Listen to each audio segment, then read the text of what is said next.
Alors bonjour, je vous retrouve aujourd'hui pour la deuxième vidéo, la deuxième chose dont je voulais vous parler concernant les habitudes, les petites habitudes que vous pouvez prendre. C'est que peut-être vous vous dites oui mais ça serait beaucoup plus facile pour moi d'avoir des bonnes habitudes si j'habitais dans un lieu paradisiaque, si j'étais au bord de la mer, etc. Et j'ai envie de vous dire, oui, évidemment, il y a des cadres de vie qui vous font du bien, qui vous vont mieux que d'autres et qui vous donnent une meilleure énergie que d'autres. Et c'est d'ailleurs la raison pour laquelle j'ai déménagé ici encore. C'était bien cette idée-là que j'avais. C'est que je me rends bien compte en m'écoutant qu'il y a des endroits où je me sens mieux et où j'ai plus d'énergie, comme il y a des saisons de l'année où j'ai plus d'énergie, où il y a des moments, des périodes où j'ai plus d'énergie que d'autres. Et évidemment, je vous invite à écouter ces ressentis que vous avez en vous et à aller vers ces endroits ou à profiter des moments où vous avez de l'énergie. Ou en tout cas, à, à aller vers les lieux qui vous boostent et à avoir un rythme de vie et une activité qui est adapté à votre énergie, qui est respectueuse de votre énergie. Mais ce que je voulais vous dire par rapport à ça, c'est que parfois c'est aussi un faux prétexte qu'on se donne parce que on croit toujours que ailleurs c'est plus facile, ailleurs c'est plus beau, si j'étais ailleurs je ferais ci, je ferais ça, etc. Et j'ai envie de vous dire, parfois c'est un mensonge qu'on se raconte, parce que c'est une façon de procrastiner d'une certaine façon. C'est-à-dire que, je ne sais pas si vous avez remarqué, mais je suis certaine qu'il y a des tas de richesses autour de vous, il y a des tas de choses qui vous feraient du bien, des lieux qui vous feraient du bien, des sorties que vous aimeriez faire mais que vous ne faites pas, que vous remettez à demain parce que vous n'avez pas le temps, parce qu'il y a plein de prétextes qui viennent se greffer, parce qu'il y a des choses plus urgentes. Donc vous mettez toutes vos envies tout en bas de la to-do list, ou elles ne sont même pas écrites sur votre to-do list. Et du coup, il y a toujours plus urgent et plus important à faire que d'écouter vos envies. Et ce que je veux vous dire, c'est qu'il y a certainement des endroits où vous avez envie de vous promener autour de vous et qui vous feraient du bien et où vous n'allez pas.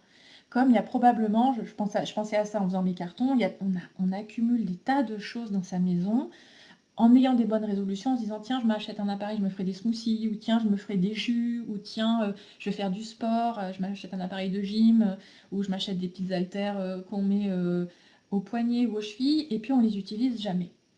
Et ce que je voulais vous dire, c'est ça, c'est-à-dire, est-ce qu'il n'y a pas des choses à portée de main, toutes proches de vous, qui vous feraient du bien? Je ne vous parle pas de vous mettre des obligations, hein, je vous parle de choses qui vous feraient du bien, qui vous feraient plaisir et qui vous rendraient fiers de vous. Où vous vous diriez, tiens, ça me met dans une bonne énergie quand je fais ça.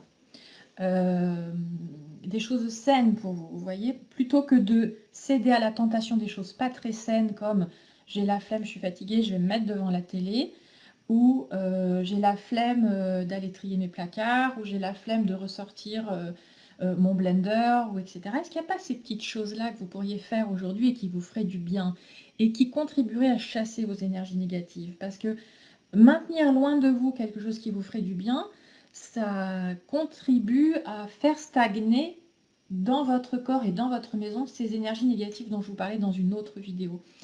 Et du coup, je vous invite vraiment à prendre un moment, à écouter s'il n'y a pas une petite voix en vous qui vous dit mais si, tiens, je pourrais aller me promener là ou aller me promener là, ou je pourrais utiliser ce nouveau journal que je me suis acheté qui est super joli, ou ces masking tape que je n'ai pas utilisé, ou prendre du temps pour faire mon scrapbooking. J'ai tout acheté pour faire le scrapbooking mais je ne le fais pas. Et est-ce qu'il n'y a pas ces petites choses-là que vous pourriez faire dès maintenant sans faire des grands changements dans votre vie qui vous paraissent peut-être être une montagne? Commencez par des petites marches et je suis sûre qu'il y a plein de choses autour de vous que vous n'avez pas exploitées. Et la question, en vérité, c'est pas que c'est compliqué, la question c'est qu'il s'agit de vous autoriser à le faire. Il s'agit de le mettre en priorité dans votre liste de choses à faire, de vous réserver du temps pour ça, pour vous faire plaisir. Et il s'agit aussi d'aller lutter évidemment contre des lourdeurs, des autosabotages, une mauvaise estime de soi, de la dépression, des choses comme ça qui vous empêchent de faire ces choses saines pour vous, qui vous rendraient heureux. Mais chaque fois que vous réussissez à surmonter cette lourdeur, vous coupez une mini-chaîne. Voyez. On a plein de chaînes invisibles qui nous alourdissent, qui nous empêchent de vivre la vie dont on rêve, qui nous empêche d'être léger, heureux, enthousiaste.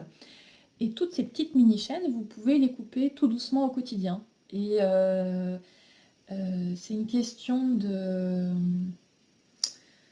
On va dire que c'est une question de volonté, mais en vérité, c'est une question d'amour de vous. C'est une question d'envie d'être heureux. C'est une question de mériter, de penser que vous le méritez. C'est ça la vraie question. Est-ce que vous méritez de vous faire ce cadeau-là? Voilà, c'est ça que je voulais vous dire ce matin. C'est très court, mais ça me semble être un message important et je suis sûre que ça concerne beaucoup d'entre vous parmi ceux qui écoutaient. Donc voilà, autorisez-vous à vous faire plaisir, autorisez-vous à penser que vous méritez de vous faire ces petits cadeaux et que vous méritez d'alléger vos chaînes et d'alléger ces énergies lourdes. Et commencez dès maintenant, ne remettez pas à demain ou ne vous dites pas quand je serai là. Non, ça commence maintenant. Demain, vous ne ferez rien de plus. Tout se joue maintenant. Votre pouvoir, il est entre vos mains maintenant. Il n'y a rien de plus. Vous avez besoin de rien de plus que de cette décision de prendre soin de vous maintenant. Voilà. Donc, je vous souhaite une très belle journée et d'aller à la rencontre de vous-même, d'aller vers vous-même, d'aller vers cette partie de vous qui a envie, qui a des bonnes résolutions par moment et qui a envie de prendre soin de vous. Voilà. Donc, laissez-moi vos messages, dites-moi ce que vous avez fait pour vous. Je vous embrasse très fort et je vous souhaite une magnifique journée.